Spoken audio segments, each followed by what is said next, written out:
Hay un número que nadie te dijo, pero que te va a hacer cambiar cómo pensás tu cuerpo a partir de hoy. A partir de los 35 años empezás a perder entre el 3 y el 8% de masa muscular por cada década. Y si no haces nada, ese número se acelera. Pero lo más sorprendente es que nuestra masa muscular, nuestros músculos, no son solo cuestión de vernos bien o de correr más rápido. El músculo es uno de los indicadores más fuertes de cuántos años vas a vivir y con qué calidad de vida lo vas a hacer. Y hoy te voy a mostrar un ejercicio sin necesidad de gimnasio, sin equipos, para hacer en tu casa, que comienza a revertir esto. Y lo hace desde el primer día. En este video te voy a explicar 3 cosas. Primero, por qué el músculo importa mucho más de lo que pensás, especialmente si corres. Segundo, qué le pasa exactamente a tu cuerpo y a tu cerebro cuando haces este ejercicio que vamos a ver. Y tercero, una guía paso a paso para que empieces a hacerlo hoy mismo, incluso si llevas mucho tiempo sin entrenar. Así que quédate hasta el final, porque ahí te voy a compartir el protocolo exacto, paso a paso, para que semana a semana veas resultados reales. Bloque 1.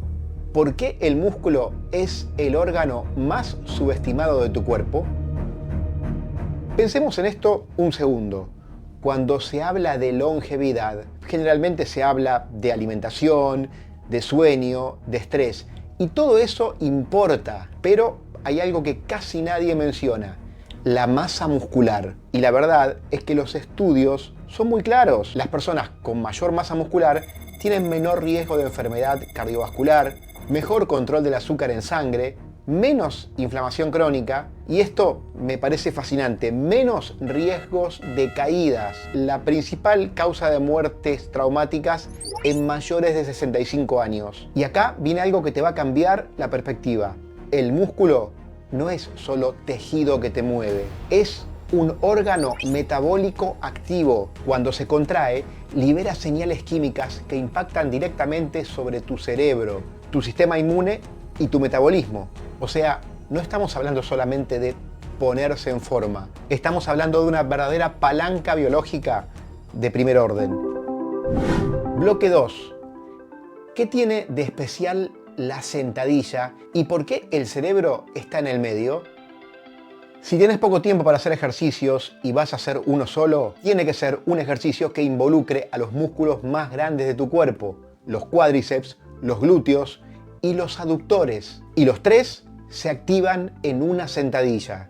Pero hay algo más que me parece increíble y que casi nadie te explica. La sentadilla no es solamente un ejercicio físico, es un evento neurológico. Cuando haces una sentadilla, no solamente tu cerebro le manda señales a tus músculos, también tus músculos le mandan señales a tu cerebro. Es decir, es una comunicación de doble vía. Y en ella, tu cerebro recibe información constante sobre la tensión muscular, la posición de las articulaciones en el espacio y el equilibrio. Y tiene que procesar todo eso en tiempo real. Pensá en tu cerebro como un músculo. El trabajo de un músculo es generar tensión. El trabajo del cerebro es procesar información. Y si no lo usás, se va atrofiando. Perdés capacidades, literalmente. Y una sentadilla bien hecha involucra a 18 grupos musculares distintos y activa conexiones cerebrales que de otra manera no se estarían usando. Antes de seguir, si este video te está gustando, por favor déjale ahora tu me gusta. Solo es un clic y a mí me ayuda mucho. Y si aún no te suscribiste a este canal, hacelo ahora para de esa forma no perderte ninguno de los próximos videos. Y ahora sí, vamos a lo que más me interesa mostrarte hoy. ¿Qué pasa exactamente en tu cuerpo semana a semana a partir de que empezás a hacer sentadillas todos los días? Y te aseguro que los cambios son más rápidos de lo que pensás. Bloque 3. La línea de tiempo, semana a semana. ¿Qué pasa en tu cuerpo? Vamos al grano.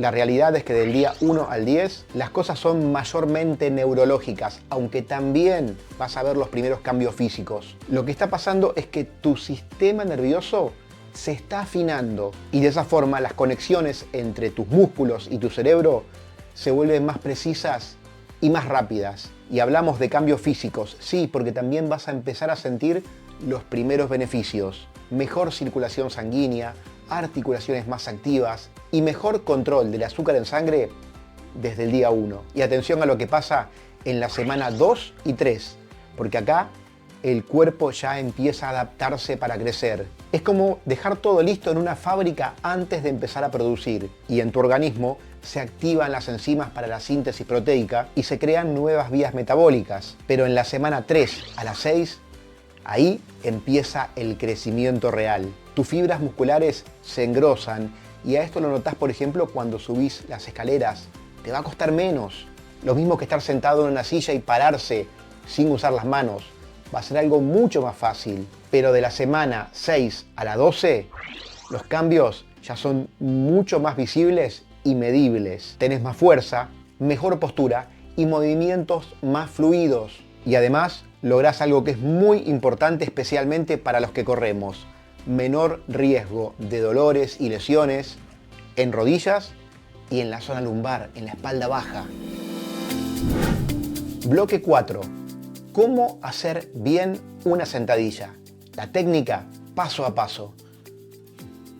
Muy bien, ahora que vimos esto, vamos a la parte práctica. Y acá quiero dejarte algo bien en claro de entrada. Al principio vas a hacerlas solamente con el peso de tu cuerpo. Va a ser suficiente. Luego, una vez que te adaptes, vas a poder ir metiendo algo de peso externo. Pero entendé que lo más importante en todos los casos es la ejecución. Eso es mucho más importante que la cantidad de repeticiones o el peso que uses. Grábatelo. La técnica, la calidad de ejecución importa mucho más que la cantidad. Vamos a empezar por la posición de los pies, que es muy importante. Debes separarlos un poquito más que el ancho de tus hombros. Y las puntas de tus pies deben estar ligeramente hacia afuera, unos 45 a 60 grados. Probá en esta apertura cuál es más cómoda para vos, pero no hagas las sentadillas con los pies paralelos, porque eso pone demasiada tensión en tus rodillas y podés lastimarte. Abrilos un poquito, 45 a 60 grados, por ahí va la cosa. Yendo más arriba, las rodillas siempre siguen la dirección de tus pies. Si colapsan hacia adentro, lo estás haciendo mal. Detenete y ajustá. Algo también muy importante es que te concentres en poner el peso de tu cuerpo mayormente sobre sus talones. Imagínate como que querés despegar los dedos de los pies del piso. La idea es que imagines que en promedio más o menos 2/3 del peso de tu cuerpo debería estar apoyado sobre tus talones, sobre la parte de atrás de tus pies. De esta forma vas a proteger a tus rodillas y vas a activar muchos más tus glúteos. Y atención acá porque muchas veces esto se presta a confusión. Tu espalda debe estar recta, derecha, pero no vertical. Debe estar recta, pero inclinada levemente hacia adelante. Es decir, no encorvada, no doblada. La idea es inclinarse un poquito hacia adelante, siempre con la espalda alineada. Y para lograr esto, saca un poco de pecho y al mismo tiempo saca un poco la cola hacia atrás. Así de simple. Esas dos cosas juntas activan toda tu musculatura postural. Y en cuanto al rango de movimiento, hacelo todo lo que puedas controlarlo sin dolor. Nada de forzar. Podés empezar con media sentadilla, bajando un poquito nada más, y luego subiendo, y bajando cada vez más hasta que logres apoyarte en una silla para luego volver a subir. Y un detalle más, si te ayudas con tus manos agarradas adelante, vas a tener más equilibrio y va a ser más fácil ejecutar la sentadilla correctamente. Y recordá, lo que más importa es la constancia. El resto se va mejorando día a día. Parte final. ¿Cuántas sentadillas hacer cada día? Y acá mi recomendación son bloques de 25 sentadillas 2 veces por día. Al igual que vimos en el caso de las flexiones de brazo días atrás, La idea es que dejes al menos 8 horas de separación entre cada sesión. Idealmente hacer la primera a la mañana para de esa forma activar a tu cuerpo y dejes la segunda para la tarde, un poquito antes de la noche, tratando en lo posible de evitar hacerlas a última hora antes de dormir porque ahí la adrenalina que dispare tu cuerpo tal vez te dificulte un poco el sueño. Por esto, idealmente 25 sentadillas a la mañana y 25 a la tarde. Pero si 25 te resultan mucho, arranca con 10 a la mañana y 10 a la tarde. Y si 10 te resultan mucho, arranca con 5 a la mañana y 5 a la tarde. Te aseguro que no importa tanto ese número, sí importa que lo hagas todos los días, de lunes a lunes, como un hábito. Te va a llevar apenas un par de minutos cada sesión. Y cuando se vuelva más fácil, porque se va a volver más fácil, primero agregás más repeticiones hasta llegar a 25, luego bajás más profundo siempre con el peso de tu cuerpo y luego cuando domines eso podés agregar algo de peso externo. Pueden ser mancuernas o pueden ser bidones de agua, por ejemplo. Pero recordá no forzar y darle tiempo a tu cuerpo para que haga las adaptaciones que necesita.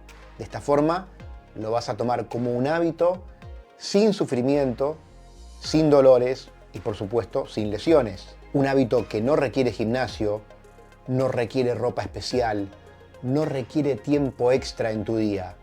Solamente requiere decisión. Una decisión que te va a llevar un par de minutos a la mañana y un par de minutos a la tarde y que va a cambiar rápidamente tu calidad de vida.